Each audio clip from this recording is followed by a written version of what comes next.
ॐ अज्ञानतिमिरान्धस्य ज्ञानाञ्जनशलाकया चक्षुरुन्मिलितं येन तस्मै श्रीगुरुवे नमः। वाञ्छाकल्पतरुभ्यश्च कृपासिन्धुभ्यैव च पतितानां पावनेभ्यो वैष्णवेभ्यो नमो नमः। नमो महावदन्याय कृष्णप्रेमप्रदायते कृष्णाय कृष्णचैतन्य नाम्ने गौरत्विषे नमः। हे कृष्ण करुणा सिंधो दीनबंधो जगत्पते गोपेश गोपिका कांत राधा कांत नमस्तुते। तप्त कांचन गौरांगी राधे वृंदावनेश्वरी वृषभानुसुते देवी प्रणमामि हरिप्रिये। वृंदायै तुलसीदेव्यै प्रियायै केशवस्य च कृष्णभक्तिप्रदे देवी सत्यवत्यै नमो नमः। श्री कृष्ण चैतन्य प्रभो नित्यानंद श्री अद्वैत गदाधर शिवासादि गौरभक्त वृंद। हरे कृष्ण कृष्ण कृष्ण हरे हरे, हरे राम राम राम हरे हरे। हरे कृष्णा। सर्वप्रथम मैं अपने गुरुपाद पद ओम विष्णुपाद अष्टोत्तर शत श्री श्रीमद् भक्तिवेदांत माधव गोसाई महाराज के चरण कमलों में अनंत कोटि दंडवत प्रणाम ज्ञापन करता हूँ। हम लोग श्रीमद् भगवद गीता के 7वें अध्याय का श्रवण कर रहे हैं, जिसमें हमारा 25वां श्लोक चल रहा है, जिसमें भगवान बता रहे हैं किस प्रकार वो प्रत्येक मनुष्य के आगे अपने को प्रकाशित नहीं करते, और जो लोग उनको नहीं जानते हैं, उनको नहीं पहचानते हैं, उसको भगवान कह रहे हैं मूढ़ कि वो मूढ़ हैं, जो भगवान के परम भाव को नहीं जानते हैं। नाहं प्रकाशः सर्वस्य योग माया समावृतः मूढ़ो अयम नाभिजानाति लोको माम अजम अव्ययम। ना अहम प्रकाशः सर्वस्य, मैं सबके सामने, सभी मनुष्यों के सामने मैं स्वयं को प्रकाशित नहीं करता हूं, क्योंकि योग माया समावृत है, क्योंकि योग माया से भगवान समावृत हैं। मूढ़ो अयम नाभिजानाति, और जो मूढ़ लोग हैं वो भगवान को नहीं पहचानते। कैसे हैं भगवान? माम अजम और अव्ययम, अर्थात अजन्मा है भगवान। उनका जो जन्म दिखाई दे रहा है वो दिव्य जन्म है भगवान का। भगवान का जन्म नहीं होता, भगवान का आविर्भाव होता है। और अव्ययम, उनका जो परम भाव है वो हम लोगों ने श्रवण किया कि किस प्रकार से अव्यय है उनका भाव, अर्थात उसका कभी भी व्यय नहीं है। तो हम लोग बात करते हैं नाहम प्रकाशः सर्वस्य, सबके आगे प्रकाशित नहीं होता। किसके सामने? जो मूढ़ हैं, क्योंकि वे लोग भगवान को जानना ही नहीं चाहते हैं कि भगवान का वास्तविक स्वरूप क्या है, भगवान का जो दिव्य स्वरूप है, भगवान का जो जन्म और कर्म, जन्म कर्म च में दिव्यम, वो उसको जानना ही नहीं चाहते हैं, और भगवान को साधारण मनुष्य मानते हैं और उनकी अवहेलना करते हैं। अवजानन्ति माम मूढ़ा मानुषीम तनुमाश्रितम, तो भगवान को जो एक साधारण मनुष्य के मानते हैं, उनके आगे भगवान अपने को क्यों प्रकाशित करेंगे, कैसे प्रकट करेंगे? इसलिए कह रहे हैं कि मैं अपनी स्वरूप शक्ति के द्वारा, अपनी योग माया के द्वारा उनके आगे छिपा रहता हूं। तो साधारण मनुष्य ये मानते हैं। साधारण मनुष्य कौन मानते हैं? साधारण मनुष्य जैसे दुर्योधन इत्यादि हैं। दुर्योधन आदि ने भगवान के दर्शन किए, लेकिन उन्हें भगवान तो ना माना। उन्हें वो यही मानते थे कि साधारण है, ये तो ग्वाले हैं बस। तो इस प्रकार भगवान जो है प्रत्येक देश में, काल में और पात्र के निकट अपने को प्रकाशित नहीं करते। जैसे सूर्य है ना, सूर्य निरंतर विद्यमान है। सूर्य कभी भी वो कभी भी नाश नहीं होता, लेकिन हमेशा प्रकट नहीं होता। कभी उदय होता है उसका और कभी अस्त हो जाता है। तो उसी प्रकार से भगवान का भी कभी आविर्भाव होता है और कभी तब तिरोभाव हो जाता है। भगवान अपने को अप्रकट कर लेते हैं। भगवान केवल प्रकट और अप्रकट होते हैं, उनका जन्म और मृत्यु नहीं है, क्योंकि वो अव्यय है और अजन्मा है। जब यहां पर अप्रकट हैं भगवान, तो किसी न किसी ब्रह्मांड में जरूर प्रकट भी हैं वो। ऐसा नहीं है कि भगवान प्रकट नहीं है, क्योंकि अनंत अनंत ब्रह्मांड है। अनंत ब्रह्मांड है तो उसमें किसी न किसी ब्रह्मांड में भगवान की लीला चल ही रही होगी हमेशा। तो भगवान का यह कहना कि वे सबके आगे प्रत्यक्ष नहीं होते, इसका मतलब यही निकलता है कि भगवान, इसका मतलब किसी किसी के आगे प्रत्यक्ष होते भी हैं। अन्यथा वो ये क्यों कहते कि मैं सबके आगे प्रकाशित नहीं होता? इसका मतलब किसी के आगे प्रकाशित होते हैं। और कब होते हैं? जब वो अपनी मर्जी से योग माया का पर्दा हटा लेते हैं। ये योग माया भी एक पर्दा है, आवरण है।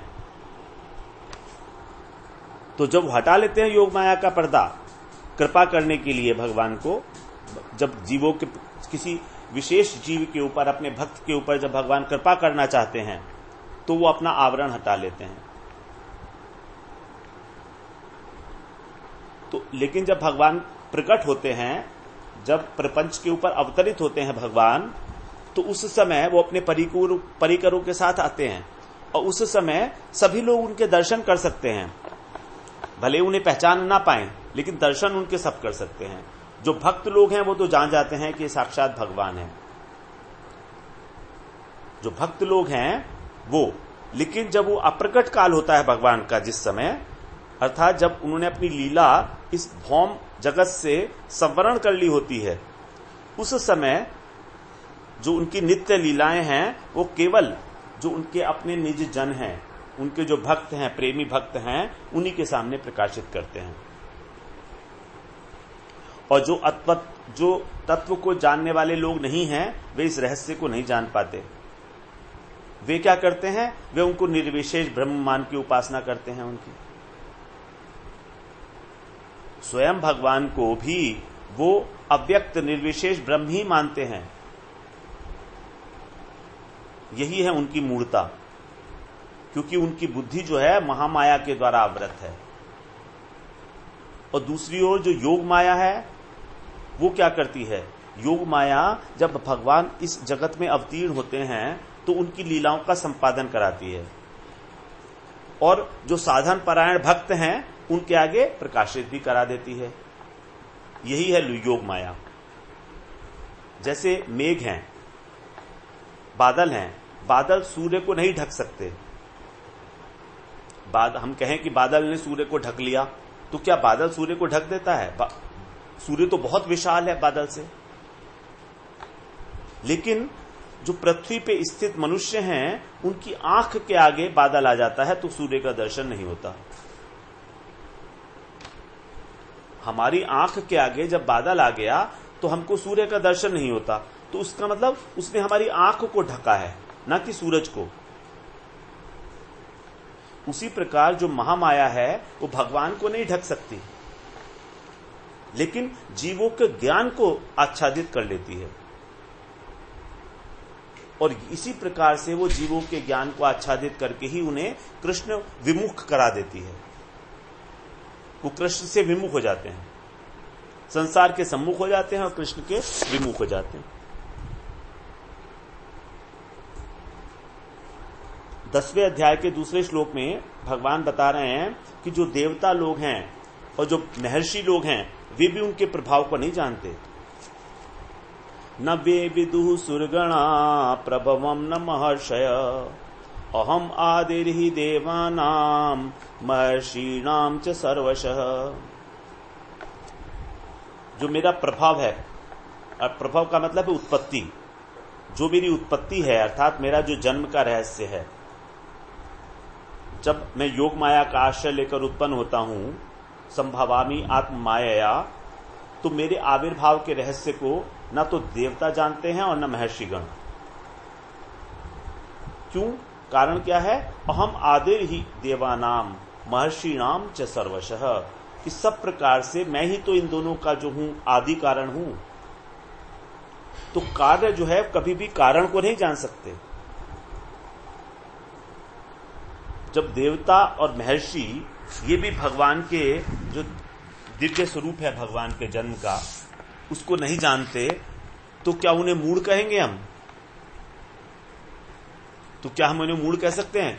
भगवान कह रहे हैं ना कि वो भी नहीं जानते, और जो नहीं जानता इस प्रकार वो मूढ़ है। तो क्या हम देवताओं को और महर्षि लोगों को मूढ़ कहें? तो इसका उत्तर यह है कि भगवान के जन्म का रहस्य जो है वे तो नहीं जानते, क्योंकि भगवान उनकी उत्पत्ति के कारण है। जैसे एक पुत्र है, वो अपने पिता के जन्म के रहस्य को नहीं जान सकता,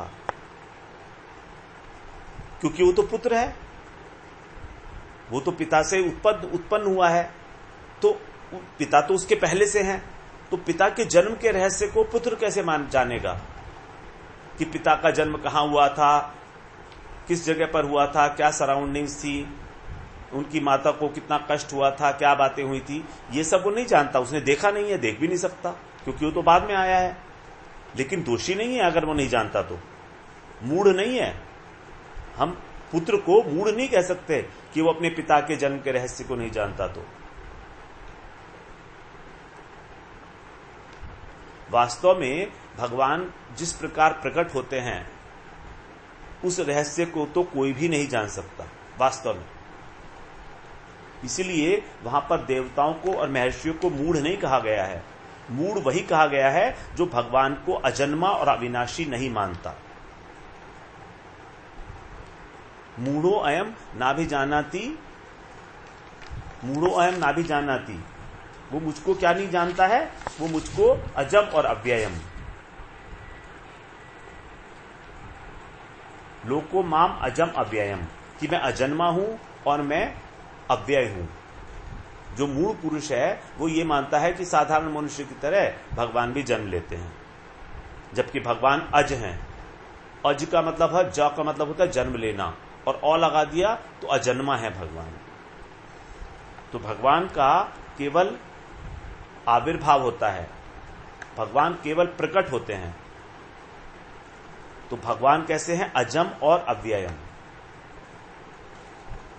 जो चौथे श्लोक में हम लोगों ने श्रवण किया वहां पर भी तो यही बात है ना, छठे श्लोक में चौथे अध्याय के, अजोपि सन अव्ययात्मा भूता नामीश्वरोपि सन प्रकृतिम स्वाम अधिष्ठाय संभवामी आत्ममाया। यही था भगवान के जन्म का रहस्य कि वे अजन्मा है। अजोपि सन, अजन्मा होते हुए भी और अव्यय होते हुए भी और सभी प्राणियों का ईश्वर होते हुए भी भगवान अपनी योग माया का आश्रय लेकर जन्म लेते हैं। संभवामी का मतलब होता है जन्म लेना। तो उनका जन्म देखा जाता है, कंस के कारागार में हुआ, अयोध्या में हुआ। लेकिन कंस के कारागार में और अयोध्या में भगवान का क्या जन्म हुआ था? नहीं, उनका जन्म नहीं, उनका भगवान का आविर्भाव हुआ था। क्योंकि तुलसीदास जी कह रहे हैं, भय प्रकट कृपाला दीन दयाला कौशल्या के हितकारी, लोचन अभिरामा तनु घन श्यामा निज आयुध भुज चारी। भय प्रकट कृपाला, राम जो हैं वो प्रकट हुए, राम प्रकट हुए, राम का जन्म कहीं नहीं लिखा।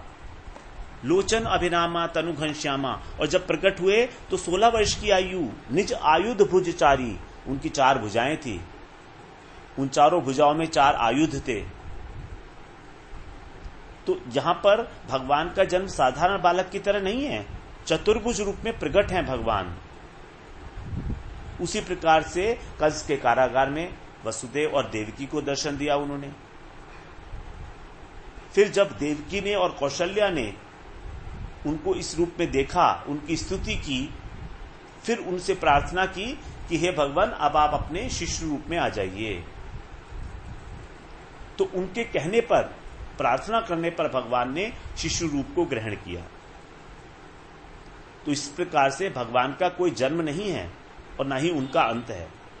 अंत का मतलब उनकी मृत्यु, क्योंकि वे केवल अंतर्ध्यान लीला करते हैं, अप्रकट हो जाते हैं, केवल अभी थे और अभी नहीं है।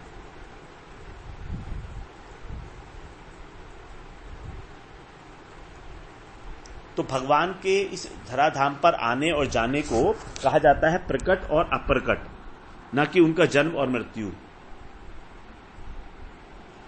जैसे सूर्य का उदय होना और अस्त होना देखा जाता है, उसी प्रकार भगवान का भी आविर्भाव और तिरोभाव अथवा प्रकट और अप्रकट होना देखा जाता है। भगवान की दो प्रकार की लीलाएं हैं, प्रकट लीला और अप्रकट लीला। प्रकट लीला कौन सी है? जब भगवान अवतार लेकर इस प्रपंच में जगत के जीवों के समक्ष लीला करते हैं, तो वो है प्रकट लीला।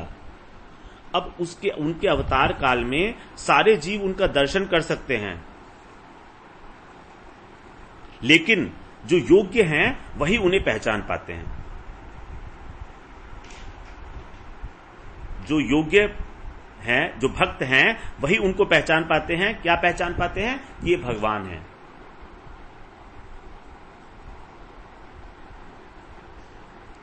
लेकिन जो सिद्ध महापुरुष हैं, वो अन्य समय भी उनके दर्शन करते हैं, उनकी लीलाओं के।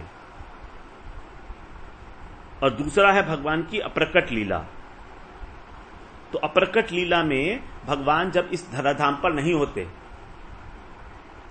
जगत जीवों के अगोचर जो प्रपंचातीत धाम है, अर्थात गोलोक धाम, गोलोक वृंदावन में वैकुंठ के अंदर जो है, तो वहां पर जो लीला होती है वो है अप्रकट लीला। तो भगवान को अजन्मा और अविनाशी न मानने के दो कारण हैं। मूढ़ लोग भगवान को अजन्मा और अविनाशी नहीं मानते हैं, इसके दो ही कारण हैं। एक तो ये कि भगवान अपनी योग माया से छिपे हुए हैं, और दूसरा उनकी मूढ़ता। जैसे यदि कोई अपने घर में ही अंदर से ताला बंद करके बैठ जाए तो बाहर कैसे निकलेगा? यदि अपने घर में बैठा है वो ताला बंद करके, तो बाहर कैसे निकलेगा वो? और यदि ताला खोल दे तो बाहर आ सकता है। लेकिन जो मूढ़ व्यक्ति है वो तो ताला बंद करके अंदर ही बैठा है, बाहर आना ही नहीं चाहता। यही उसकी मूढ़ता है। मूढ़ता का मतलब हम अपनी तुच्छ बौद्धिक सीमाओं से, अज्ञान से बाहर निकलना ही नहीं चाहते। ऐसे बहुत सारे लोग हैं जो सोचते हैं कि हम जो सोचते हैं वही सच है बस, या हमने जो अभी तक सुना है, जिसके ऊपर हम विश्वास करते हैं, जो हमारी मान्यताएं चली आ रही हैं, वही एकमात्र सच है। वो लोग आगे जानना ही नहीं चाहते उससे। उनकी बुद्धि जो है वो क्लोज्ड है, इट्स ए क्लोज्ड इंटेलेक्ट। किसी नए विचार को ग्रहण करना ही नहीं चाहते हैं, शास्त्रों के विचारों को ग्रहण ही नहीं करना चाहते, शास्त्रों की मर्म अर्थ को जानना ही नहीं चाहते। तो यहां पर घर से बाहर निकलने का अर्थ है तत्व ज्ञान की प्राप्ति, भजन साधन करना। अब अगर हम मान लो भजन साधन नहीं करते, तत्व ज्ञान के लिए कोशिश नहीं करते, तो समझो हम अपने घर में ताला लगाकर बैठे हैं।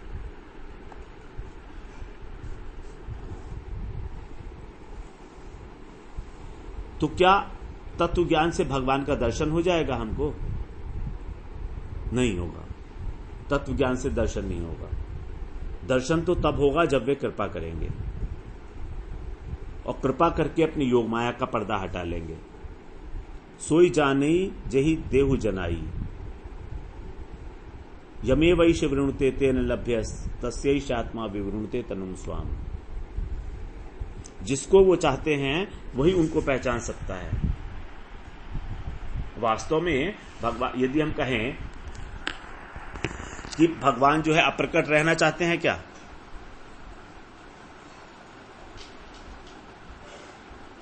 भगवान अप्रकट रहना नहीं चाहते हैं हमेशा हमारे लिए आगे। लेकिन यदि कोई उनको मानता ही नहीं है तो वो कैसे प्रकट हों? जब तक हम लोग उनके ऊपर पूरा विश्वास ना करें, तब तक वो हमारे आगे प्रकट भी क्यों हों? और होके भी क्या हो जाएगा? इसीलिए सबसे इंपॉर्टेंट है कि हमें उनकी कृपा प्राप्त हो जाए, जिससे हम उन्हें पहचान पाए, तत्व ज्ञान हो जाए हमको। तो भगवान का जब भजन करता है व्यक्ति, तो वो उसका अज्ञान भी दूर करते हैं। ददामि बुद्धि योगम तम येन मामुपयांति थे, जो मेरा भजताम प्रीति पूर्वकम, तेषाम सतत युक्ता नाम भजताम प्रीति पूर्वकम, उसको मैं बुद्धि योग दे देता हूं।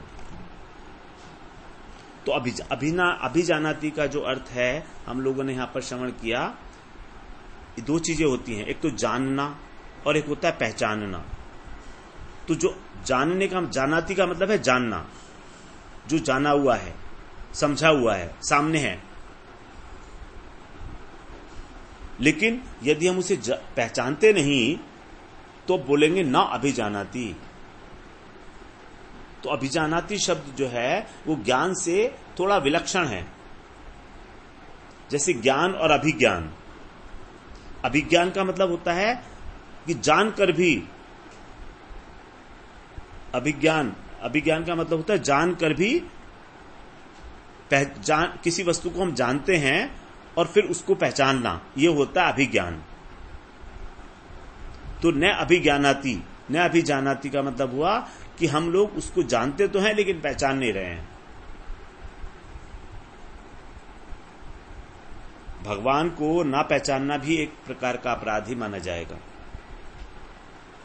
क्योंकि हम सब जानते हैं कि जो भगवान विष्णु हैं वो विभू तत्व हैं, वो सर्वव्यापी हैं, अंतर्यामी हैं, सब कुछ देख रहे हैं। अब यदि हम कुछ गड़बड़ करें और वहीं पर पुलिस वाला अगर नहीं खड़ा हो तो ठीक है, कोई देखने वाला नहीं था। लेकिन जब भगवान सब जगह पर हैं और हमें इस बात का पता भी है और तो भी हम अपराध कर रहे हैं, मतलब क्या हुआ? मतलब ये हुआ कि पुलिस वाले के सामने अपराध कर रहे हैं। तो ये तो घोर अवज्ञा हो गई ना भगवान की। भगवान अंतर्यामी के रूप में हमारी सब विचारों को, सब एक्शंस को जानते हैं। हम उसे कुछ छुपा तो सकते नहीं। तो वो तो ऐसा हो गया जैसे लगातार हमारे ऊपर एक सीसीटीवी लगा हुआ है, या पुलिस लगातार हमारे पीछे पड़ी हुई है और देख रही है हम क्या कर रहे हैं। अब उसके बाद भी यदि हम अपराध करते हैं तो क्या पुलिस हमें छोड़ देगी?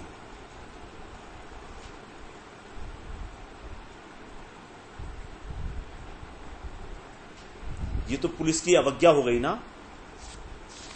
कि हम पुलिस के सामने काम कर रहे हैं, अपराध कर रहे हैं। उसी प्रकार से यदि हम जानते हैं कि भगवान सर्वव्यापी हैं, अंतर्यामी हैं, और फिर भी हम लोग अपराध करते हैं, फिर भी हम लोग गलत काम करते हैं, तो ये अपराध माना जाएगा, अवज्ञा हो गई भगवान की।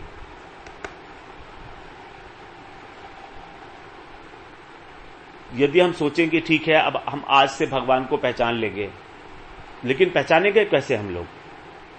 हमें सीखना पड़ेगा, हम जानते नहीं है। तो जो जानता है हमें उससे सीखना पड़ेगा। और जानता कौन है? भक्त्या माम अभिजानाति यावान यश्चास्मि तत्वतः। भगवान को भक्त जानता है, पहचानता है जैसे भगवान हैं। तो हमें उस भक्त की ही शरण लेनी होगी। भक्त की शरण लेने का मतलब हमें गुरु धारण करने होंगे।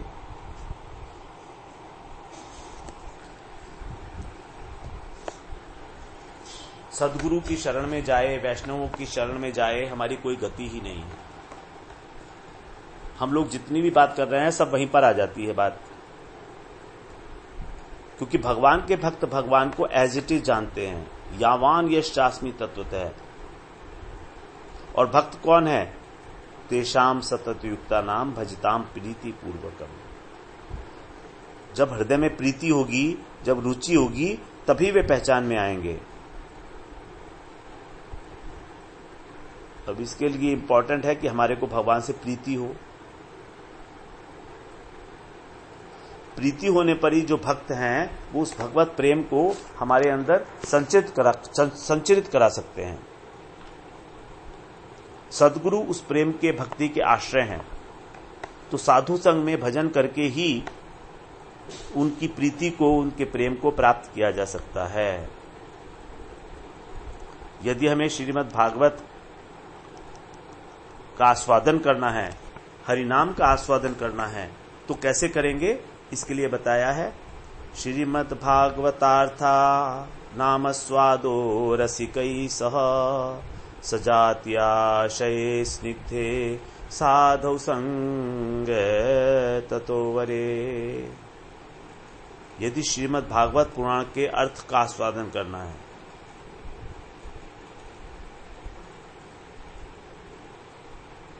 यदि चिन्मय स्वरूप का आस्वादन करना है, यदि नाम का आस्वादन करना है, तो कैसे करना है? रसिकई सह, रसिकों के साथ। और रसिक कैसे होने चाहिए? सजातीय, जो हमारा भाव है उसी भाव वाले होने चाहिए। यदि हमारा भगवान के प्रति सख्य भाव है तो सख्य भाव के हों, यदि वात्सल्य भाव है तो वात्सल्य भाव, और मधुर भाव है तो मधुर भाव वाले। और आशय, सजातीय आशय स्निग्धे, स्निग्ध मतलब उनका हृदय कोमल हो, हमारे ऊपर कृपा करने के लिए तैयार हो वो। और साधव संग है ततो वरे, वरे का मतलब वरिष्ठ, हमसे श्रेष्ठ हो, हमसे श्रेष्ठ हो, तभी हम उनका जो संग करेंगे तभी हमें आस्वादन होगा।